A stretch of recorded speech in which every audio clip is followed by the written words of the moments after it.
Chihuahua on selline pisike armas moekoer. Nii pisike, et tema võib enesele lausa tasku pista, kui teil on piisavalt suured taskud muidugi. Kui Chihuahua kusagil toas ringi vudib, siis peate olema ettevaatlikud, et te talle peale ei astu.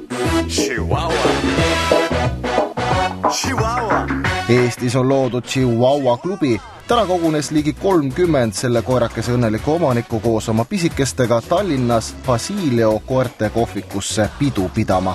Ja mitte lihtsalt pidu, vaid Chihuahuade uusaasta-pidu. Koera omanikud vahetasid kogemusi, koha peal sai oma lemmikutele mõeldud spetsiaalseid aksessuaare ja riideid osta. Chihuahua peab alati meie karmis kliimas õue minnes riidesse panema, sest see koerake ei kannata ju külma. Kuna temal on karvkatte väga õhuke, aluskarva ei ole, ja kuna ta on niivõrd lühikese jalaga, nagu näete, siis hommikune kaste teeb ta juba läbi märjaks ja ta võib külmetada.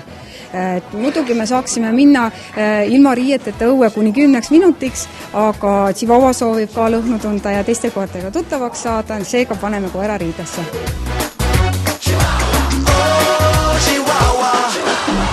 Chihuahuat pidada on aga kallis lõbu. Üks koerake maksab 15 kuni 50 000 krooni. Võib-olla just seetõttu ongi meil võrreldes teiste Lääne-Euroopa riikidega Eestis veel nii vähe Chihuahuasid.